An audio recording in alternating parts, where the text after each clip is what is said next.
వారికి కూడా ప్రభుత్వానికి మేము వాళ్ళ లిస్టు పంపించడం జరిగింది. అతి త్వరలో వచ్చే మళ్ళా 1,50,000 2 లక్షల రుణాలలో వీళ్ళకు కూడా వస్తాయని పై బ్యాంక్ అధికారులు మాకు తెలియజేయడం జరిగింది.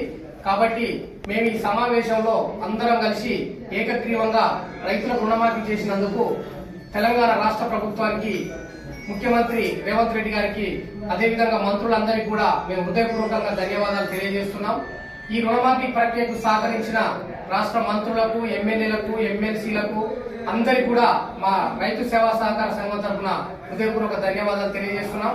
రాబోయే రోజుల్లో రైతులందరూ వచ్చి మీ యొక్క రుణమాఫీని ఇబ్బంది లేకుండా మా సొసైటీ సిబ్బంది ద్వారా, అదేవిధంగా మా డిసిసిబి బ్యాంకు సిబ్బంది ద్వారా మీ యొక్క రుణాలను రెన్యువల్ చేసుకోవాలని కోరుకుంటూ, అదేవిధంగా నల్గొండ జిల్లా కేంద్ర సహకార బ్యాంకు గతంలో మా సొసైటీ పరంగా మేము 1,00,000 వరకే రుణం ఇచ్చేది.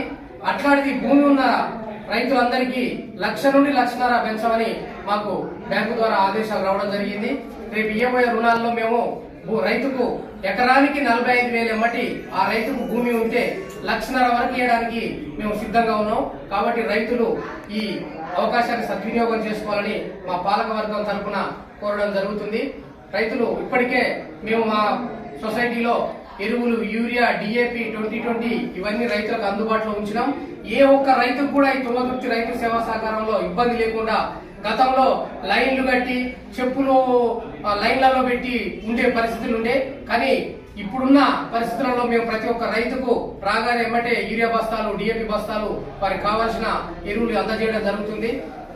రాబోయే రోజుల్లో కూడా మా పాలక వర్గం అందరం సమిష్టిగా కలిసి ఉండి మేము రైతులకు మేలు చేస్తామని తెలియజేస్తూ, రుణమాఫీ పథకాన్ని చేసినందుకు రాష్ట్ర ముఖ్యమంత్రి రేవంత్ రెడ్డి గారికి మా సొసైటీ తరఫున హృదయపూర్వక ధన్యవాదాలు తెలియజేస్తున్నాం.